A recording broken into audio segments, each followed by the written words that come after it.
আমার নাম শ্রাবণী। আমি কেন এসব অসৎ পথে ইনকাম করেন আপনি? চেয়েছিলাম তো সৎ পথে ইনকাম করতে, কিন্তু এই সমাজ আমাকে করতে দেয়নি। তাই মাকে নিয়ে বেঁচে থাকার তাগিদে আমি এই কাজটা করতে বাধ্য হয়েছি।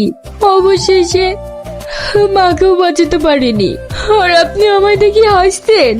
না না, আপনাকে উপহাস করে আসিনি, আপনি সত্যি কথা বলেছেন তো তাই। আর আপনার সত্যি কথাটা শুনে আমি খুব খুশি হয়েছি। আজকের পর থেকে আপনি কোথাও যাবেন না, আপনি আমার এখানেই থাকবেন। সালমা, তুই শ্রাবণীর কাছে বস, আমি দুটো বাজার করে নিয়ে আসি। ঠিক আছে ভাই, তাড়াতাড়ি এসো কিন্তু। হয়তো কোনোদিন ভুলে যাবে তুমি, ভুলতে কি পারবো তোমায়। বাহ, ভাবির গানের গলাটা তো খুব সুন্দর। কে তোর ভাবি? কেন, ভাই যদি তোমাকে বিয়ে করে তাহলে তুমি আমার ভাবি হবে না? আগে তোর ভাইকে বিয়েটা করতে বল, তারপরে ভাবি বলে ডাকিস।